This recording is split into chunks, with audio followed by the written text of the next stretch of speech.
उसको साथ में रखते हुए भविष्य को किस तरह से संजोना है, उसका रास्ता समझना है, तो वो जरूर तिलक महाराज के जीवन का अध्ययन करे, उनके भाषणों को पढ़े, तिलक महाराज के कर्तृत्व को पढ़ने का प्रयास करे। यह रास्ता उनको आने वाले दिनों में नरेंद्र मोदी जी ने जो न्यू इंडिया और आत्मनिर्भर भारत की कल्पना दी है, वो कल्पना को चरितार्थ करने के रास्ते पर ले जाएगा। आज जब हम यहां पर खड़े हैं, तब तिलक जी को 100 साल समाप्त हो रहे हैं उनकी मृत्यु को, मगर आज भी उनका व्यक्तित्व, उनका काम, उनका विचार और उन्होंने शुरू की हुई परंपरा आज भी इतनी ही रिलेवेंट दिखती है, इतनी ही प्रासंगिक दिखती है जितनी 100 साल पहले थी। यही बताता है कि वो कितने दूरदर्शी नेता थे, भारत को समझने वाला, भारतीय जनमानस को समझने वाला और भारतीय संस्कृति के आधार पर भारत की आजादी की और भारत की विकास की नींव कैसे रखी जा सकती है, उसका दिशा देने वाला एक व्यक्तित्व था और इसलिए आज भी इतने ही प्रासंगिक थे है जितने 100 साल पहले थे। और देश के युवाओं ने, मेरा आग्रह है उनको कि जरूर एक बार आप तिलक महाराज के जीवन कवन को पढ़ने का, उसका अध्ययन करने का प्रयास करिए। आपके जीवन की बहुत सारी दुविधाएं वहीं से समाप्त हो जाएगी और बहुत सारे आज के समय के लिए भी बहुत सारे नए रास्ते आपको खुले हुए दिखेंगे। तिलक महाराज, उनका व्यक्तित्व अपने आप में एक बहुआयामी व्यक्तित्व था। ढेर सारी उपलब्धियां होने के बावजूद भी कोई व्यक्ति जमीन से जुड़ा हुआ कैसे रह सकता है, सादगी को कैसे अपने जीवन का अंग बना सकता है, अगर वो देखना है तो तिलक महाराज के जीवन से ही। माननीय तिलक के जो ईश्वर दत्त मूर्धन्य बुद्धि प्रतिभा मिली थी, उसको वो अपने व्यक्तिगत जीवन में उपयोग कर सकते थे। उस जमाने के सबसे अच्छी से अच्छी सभी स्थिति को वो प्राप्त कर सकते थे, परंतु उन्होंने वो रास्ता नहीं चुना। समाज को जागरूक करना, समाज को देश के आजादी के आंदोलन के साथ जोड़ना, समाज को विस्मृत हो रही अपनी संस्कृति के साथ जोड़ना, स्वधर्म, स्वदेश और स्वदेशी की भावना के साथ जोड़ना, यही उन्होंने अपने जीवन का लक्ष्य बनाया। और आज उनके पूरे जीवन का लेखा जोखा देखते हैं तो इतना जरूर कह सकते हैं कि भारतीय स्वतंत्रता संग्राम को भारतीय बनाने का अगर किसी ने काम किया तो लोकमान्य तिलक ने किया और इसीलिए वो जनता से जुड़े रहे और किसी ने नहीं दी ऐसी उपाधि, अपने आप ही इनके साथ जोड़ गई। लोकमान्य की उपाधि इनके साथ जुड़े, स्मरण करते ही बताता है कि वो कितने धरातल पर काम करते हैं। पुनेरी पगड़ी पहने हुए उनके व्यक्तित्व को आंख बंद कर स्मरण करते हैं तो अपने आप उनका एक वाक्य हमारे कानों में गूंजता है, स्वराज मेरा जन्मसिद्ध अधिकार है और मैं इसको प्राप्त कर कर ही रहूंगा। आज बहुत सारा जीवन खपा देना बहुत कम लोग कर सकते हैं, मगर 1900 की, और मैं मानता हूं कि ये स्वराज मेरा जन्मसिद्ध अधिकार है और मैं इसको प्राप्त कर कर ही रहूंगा। ये वाक्य देश की आजादी के इतिहास जब तक रहेगा तब से लोकमान्य के साथ जुड़ा रहेगा और स्वतंत्रता के इतिहास में ये वाक्य ने ही बहुत बड़ा बदलाव लाया। कुछ आधा अधूरा नहीं चाहिए, हमें संपूर्ण स्वराज चाहिए। आत्मविश्वास के साथ कार्यक्रमों के आधार पर बोला गया वाक्य भारतीय जनमानस में चेतना डालने वाला वाक्य निकला और उसी ने कांग्रेस के आंदोलन को लोक आंदोलन में परिवर्तित करने का काम किया। तिलक जी के व्यक्तित्व को देखते हैं तो क्रांतिकारी विचारों के उद्गाता थे, एक स्वतंत्रता सेनानी थे, प्रखर वक्ता थे, मूर्धन्य चिंतक थे, एक दार्शनिक भी थे, सफल पत्रकार और सफल संपादक थे, बहुत बड़े समाज सुधारक भी लोकमान्य तिलक रहे। ये सारे गुणों को अपने अंदर समाहित करते हुए सामान्य व्यक्तित्व जैसा जीवन जीने का विनम्रता भी ईश्वर ने उनको दी थी। इसीलिए गांधी जी, वीर सावरकर, ऐसे कई व्यक्तित्व को जब उसका जीवन का अभ्यास करते हैं तो कहीं न कहीं हमें ये जरूर मिलता है कि लोकमान्य तिलक के जीवन से ही ये प्रेरणा उनको वहां तक पहुंचाने में सफल हुई। ढेर सारे क्रांतिकारियों को श्यामजी कृष्ण वर्मा के साथ जोड़ना, कांग्रेस के आजादी के आंदोलन को एक सार्थक दिशा देना, ये सारे काम बहुत साहजिकता से लोगों के बीच में रहते रहते उन्होंने करे। बहुत बड़ा जीवन का कालखंड भी, जेल में गया तो भी उनका कर्तृत्व की गति इतनी तेज और द्रुत गति थी कि उनको काम करने से अंग्रेज नहीं रोक पाए। एक और तो वो स्वाधीनता संग्राम का नेतृत्व करते थे, दूसरी ओर गौ हत्या पर प्रतिबंध के आंदोलन को भी जलाते थे। एक और एक सामाजिक उद्देश्य लेकर विवाह की स्त्रियों की उम्र बढ़ाई जाए, इसके लिए जन जागृति फैलाते थे। दूसरी ओर केसरी और मराठी का संपादन कर राष्ट्र भावना को जागरूक करने का काम करते थे। एक और बंग का महाराष्ट्र के आंदोलन का नेतृत्व करते थे, तो दूसरी ओर शिव जयंती और गणपति उत्सव, ये दोनों को उन्होंने लोक आंदोलन में कैसे परिवर्तित किया जा सकता है, इसका भी लोगों के सामने उदाहरण रखा और वहीं से भारत की आजादी के आंदोलन की दिशा और दशा दोनों बदल गई। ये दोनों उत्सवों को उन्होंने लोक उत्सव में परिवर्तित किया।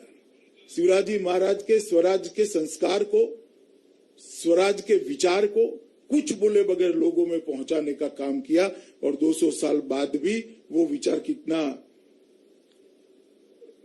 प्रासंगिक है इसके बारे में लोगों को करा। एक और केसरी के अंदर ढेर सारे अपनी कलम से लिखे हुए लेखों से उनकी विद्वता झलकती थी, राजनीतिक उद्देश्य भी स्पष्ट होता था और देश को आगे जाने का रास्ता प्रशस्त होता था। दूसरी ओर गीता रहस्य जेल में लिखकर उन्होंने गीता के कर्म योग को व्याख्यायित करने का पहली बार प्रयास किया। आदिशंकर ने गीता के संन्यास भाव को लोगों के सामने प्रमुखता से रखा था और गीता संन्यास भाव के लिए ही व्याख्यायित थी। लोकमान्य तिलक ने गीता रहस्य, गीता की टीका लिखकर उन्होंने गीता के अंदर पड़े हुए कर्मयोग को लोगों के सामने रखने का काम किया और संसार के अंदर काम करने वाले कई लोगों के लिए आज भी ये गीता रहस्य उनके जीवन का मार्ग बनी है। जी, अगर तिलक जी को समझना है तो उनके जीवन का बहुत गहराई से अध्ययन करना पड़ेगा।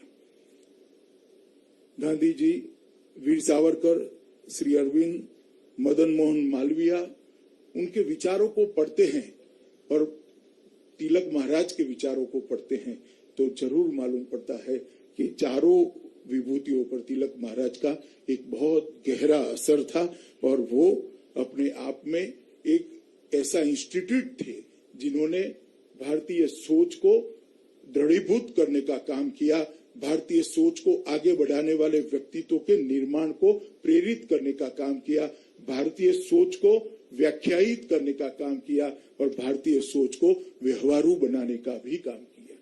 और इसी के कारण पूरा स्वतंत्रता संग्राम भारतीय बना, स्वतंत्रता संग्राम बना। भारतीय स्वतंत्रता संग्राम में भारतीय चिंतन, भारतीय इतिहास, भारत की संस्कृति, भारत का गौरव और भारत की भाषाएं, उसको प्रमुखता से जोड़ने का काम उन्होंने किया। विनय जी कहते थे, अभी विनय जी ने बताया, मैं अगर सच समझा हूं तो उन्होंने बताया कि गणेश उत्सव और शिव जयंती का उपयोग उन्होंने स्वतंत्रता आंदोलन को बढ़ाने के लिए किया। मगर मैं यहाँ तिलक जी का एक कोट पढ़ना चाहता हूँ। सच्चा राष्ट्रवाद पुरानी नींव पर ही निर्माण हो सकता है। जो सुधार पुरातन के प्रति असम्मान की भावना पर आधारित है, वो सच्चा राष्ट्रवाद रचनात्मक कार्य नहीं समझ सकता। हम अपनी संस्थाओं को ब्रिटिश ढांचे में न डाले, ये सुधार नहीं है। सामाजिक तथा राजनीतिक सुधार के नाम पर हम उसका अराष्ट्रीयकरण नहीं करना चाहिए। तिलक जी का ये विचार और ये दृष्टिकोण था कि स्वराज का आधार ही हमारी संस्कृति होनी चाहिए, स्वराज का आधार ही हमारी पुरातन उपलब्धियां होनी चाहिए और भविष्य की जो चुनौतियां है उसको पार करने के लिए दुनिया में जो कुछ भी अच्छा है उसको भी स्वीकार करने के खुले मन के साथ हम आगे बढ़े, मगर जो पुरातन है हमारा अच्छा है इसका गौरवगान करना न भूले। उन्होंने इसीलिए देशवासियों में राष्ट्र प्रेम उत्पन्न करने के लिए व्यायामशालाएं, अखाड़े, गौहत्या विरोधी संस्थाएं देश भर में स्थापना की और गणपति उत्सव, गणेश उत्सव और शिवाजी जयंती इसके प्रमुख कारण है, प्रमुख प्रगटीकरण थे।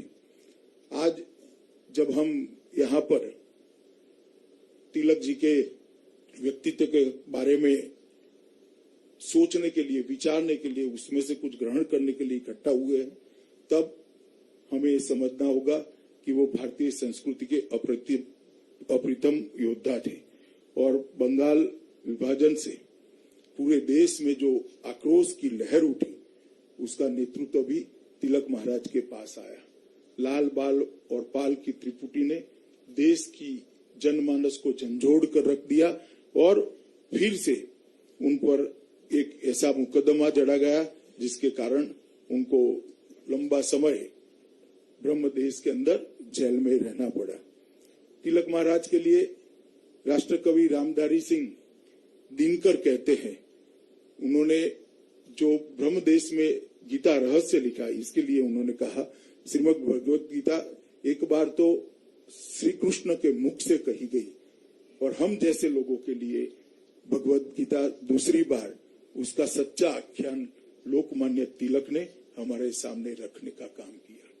दिनकर जैसी विभूति ने गीता रहस्य को जो आगे बढ़ाने का काम किया है, उसी से हमें मालूम पड़ता है कि इन्होंने कितना बड़ा काम किया था। छुआछूत के भेदभाव को, अस्पृश्यता को विरोध करना, उसके खिलाफ जागरूकता खड़ी करना, उन्होंने इसके लिए भी बहुत बड़ा काम किया। 1918 में बंबई में दलित जाति के सम्मेलन में तिलक महाराज ने कहा, यदि ईश्वर अस्पृश्यता को सहन करता है तो मैं ऐसे ईश्वर को सहन नहीं करता हूं। ईश्वर के ये स्वरूप को स्वीकारने के लिए मैं तैयार नहीं हूं। 1918 में इस प्रकार की बात करना, ये कोई साहसी व्यक्तित्व ही कर सकता है और इसका कमिटमेंट हर मानवी समान है, हर मानवी के अंदर ईश्वर का वास है। इसके प्रति एक अद्भुत कमिटमेंट के बगैर ये वाक्य किसी के मुंह से नहीं निकल सकता है। मुझे लगता है तिलक महाराज के इस अपने जीवन के इस व्यक्तित्व के इस पहलू को भी लोगों के सामने नहीं लिया। तिलक महाराज के ने शिक्षा के लिए भी ढेर सारा काम किया। महज 25 साल की उम्र में 1880 में न्यू इंग्लिश स्कूल नाम की संस्था बनाई और भी संस्थाएं उन्होंने इसके लिए बनाने के लिए जीवन भर वो काम करते रहे। 1884 में एक सार्वजनिक सम्मेलन आयोजित किया। उन्होंने शिक्षा की प्राप्ति हेतु दक्षिणी शिक्षा समाज नाम की संस्था भी बनाई और फर्ग्यूसन कॉलेज, जो बाद में फर्ग्यूसन कॉलेज के नाम से विकसित प्रख्यात हुई, उसकी भी स्थापना में उनका बहुत बड़ा रोल रहा। वो एक प्रकार से अनेक आंदोलनों में मजदूरों को जोड़ने में भी सफल रहे। जब मुंबई में टेक्सटाइल मिलों का जमाना आया था, तब बस्तियां खड़ी हो रही थी, और मजदूर वर्ग को राष्ट्रीय आंदोलन में जोड़ने में भी उनका बहुत बड़ा योगदान रहा और उन्होंने लोकल इंडस्ट्री के बढ़ावे के लिए भी ढेर सारा काम किया। देशी उद्योगों को पूंजी मुहैया कराने के लिए पैसा फंड नामक निवेश फंड शुरू किया। एक दिन की सैलरी पैसा फंड में देने के लिए उन्होंने आह्वान किया। इंडस्ट्रियल परिषदों का आयोजन किया। माचिस का कारखाना, ग्लास फैक्ट्री, टेक्सटाइल मिल जैसे लगभग 600 से अधिक व्यवसायों को खड़ा करने में, प्रेरित करने में उनकी बहुत बड़ी भूमिका रही और ये स्वदेशी के विचार से जुड़ी हुई उनकी गतिविधि थी। तिलक जी की ही प्रेरणा थी कि वीओ चिदम्बरम पिल्लई ने स्वदेशी शिपिंग कंपनी की स्थापना कर अंग्रेजी को चुनौती दी थी। तिलक महाराज के व्यक्तित्व को समझना इतना सरल नहीं है। इसके लिए समय भी युवाओं ने निकालना होगा, अध्ययन भी करना होगा और उनके व्यक्तित्व के हर पहलू की गहराई में जाकर इसमें से तिलक महाराज के जीवन को समझने का प्रयास करना होगा।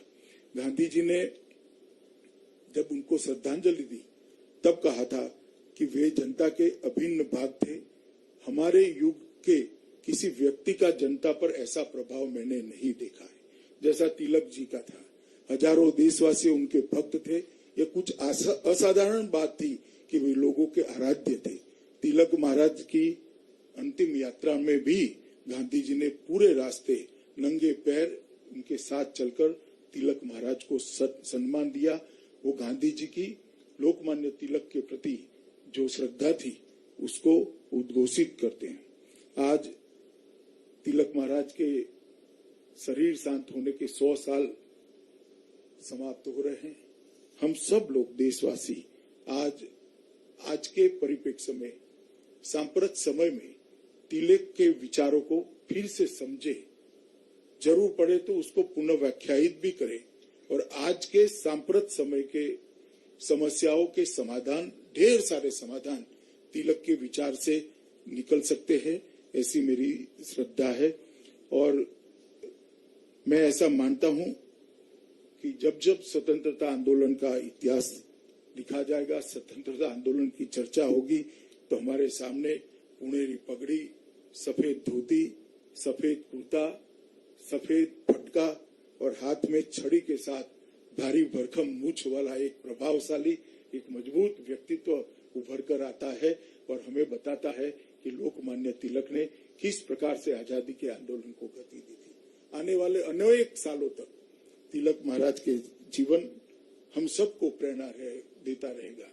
अपने मृत्यु के 100 साल के बाद भी प्रासंगिक रहना, अपनी स्मृति को लोगों के मन में, दिलों में, आत्मा के साथ जुड़े हुए रखना बहुत कठिन होता है। मित्रों, मरण और स्मरण ये दोनों में एक आधे अक्षर का ही फर्क है।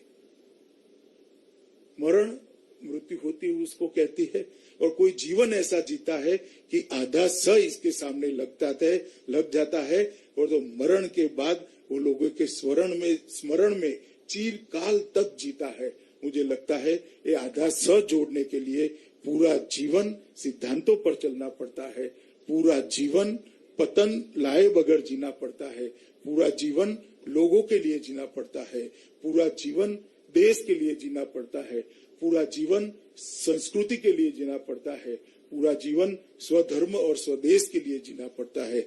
मुझे लगता है तिलक महाराज ने बहुत परिश्रम कर अपने व्यक्तित्व के बहुआयामी पहलुओं से जोड़ा और इसी का कारण है कि आज हम उनको स्मरण कर रहे हैं, अनेक सालों तक करते रहेंगे। और मेरा नई पीढ़ी से बहुत विनम्र अनुरोध है और मैं उनका आह्वान भी करना चाहता हूं कि आप तिलक महाराज को जरूर पढ़िए, बार बार पढ़िए। मेरा अनुभव है जितनी बार पढ़ोगे कुछ न कुछ नया प्राप्त करोगे जो आपके जीवन को भी ऊंचाई देगा और आपके व्यक्तित्व को भी आकार देने में आपकी मदद करेगा। मैं आज जिस संस्थाओं ने ये एक दिन के पूरे वेबिनार का आयोजन किया है उनको बहुत बहुत साधुवाद देना चाहता हूं कि आपने आज के दिन वेबिनार को आयोजित कर आत्मनिर्भर भारत का नरेंद्र भाई का जो स्वप्न है उसको तिलक महाराज के विचारों के साथ जोड़कर देश की जनता को प्रेरणा देने का एक जो प्रयास किया है वो स्तुत्य है, प्रशंसनीय है।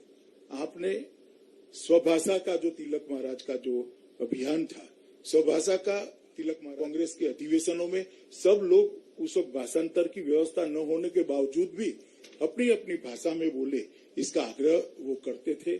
उसको नरेंद्र भाई अभी जो नई शिक्षा नीति लेकर आए हैं उसमें संस्कृत और भारतीय भाषाओं को आगे बढ़ाने के लिए और इसके आधार पर देश के नए विकास का नक्शा खींचने का जो काम करा है, इसके साथ भी आज मुझे लगता है वेबिनार तिलक महाराज की सभी गुणों को आने वाले नए भारत की रचना के साथ जोड़कर मुझ जैसे कई कार्यकर्ताओं को, हजारों लाखों कार्यकर्ताओं को प्रेरणा देने का काम करेगा। इसलिए मैं आप सभी को बहुत बहुत साधुवाद देकर और फिर से एक बार लोकमान्य बाल गंगाधर तिलक महाराज की स्मृति में विनम्र श्रद्धांजलि देकर मेरी बात को समाप्त करता हूं। Vande Mataram.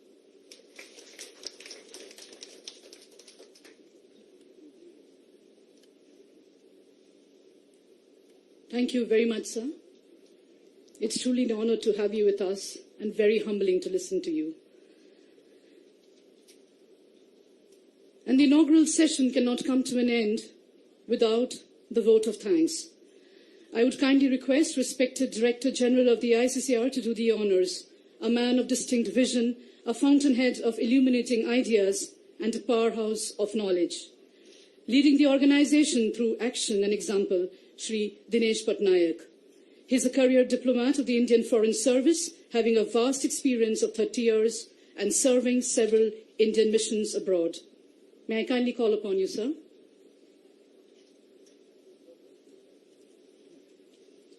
Thank you very much. It is my privilege to deliver the vote of thanks in this international webinar on the centenary anniversary of Lokmanya Tilak, the seminar Lokmanya Tilak Swarajya to Atmanirbhar. You have heard our chief guest speaking, Dr. Vinay Sahasrabudhe speaking. This session would go on for the whole day today, and I'm sure that you will learn a lot from it. On my part, I would like to thank Shri Amit Shah ji for having spared time from his busy schedule to come and grace this occasion today. Lokmanya Tilak was a towering figure in Indian history, a man with a personality who actually took Indian independence to its zenith. And it is very fitting that Amit Shah ji today was the chief guest. I very much liked one of the things that he said, which was that progress in the future cannot take place without pride in the past. And this is something which we need to imbibe, because this is the essence of what we are trying to do today. We cannot progress tomorrow unless we have pride in our past. So I thank you very much, Amit Shah ji, for having graced this occasion today. I would like to thank all the dignitaries who have participated in today's function. Dr. Sachidanand Joshi here, Dr. V.K. Malhotra, Dr. Sharad Kunte in Pune, Mukta Tilak ji, Deepak Tilak ji. All of them I would like to thank you. But more than that, I would like to thank Dr. Vinay Sahasrabudhe, who has been our leader, the person who has led us from the front. We in ICCR are only his foot soldiers, delivering what he wants us to do. So this was his idea, and I would like to thank him because this is a very opportune moment to hold this occasion today. So thank you, Dr. Vinay Sahasrabudhe ji. More than that, I would like to thank all his foot soldiers, the people in ICCR who have done all this today, who have worked hard to put this occasion together. ICCR does, to take Indian culture abroad. So in a sense, he's an inspiration to us all. And I'm glad that today ICCR in India, which is organizing this event, to take the values of Tilak ji across, not only in India, but across to the rest of the world. Finally, before I finish, I would like to thank in advance all the speakers who are going to speak in the 4 sessions that will follow and in the valedictory session. We have a galaxy of very eminent speakers who are going to talk to you. And I'm sure that all the viewers across the world who are watching this today will benefit a lot from the collective wisdom and knowledge that the speakers bring. So I thank you again for having participated in this inaugural session of the webinar Lokmanya Tilak Swaraj to Atmanirbhar. This brings us to a close to this function today. Thank you very much.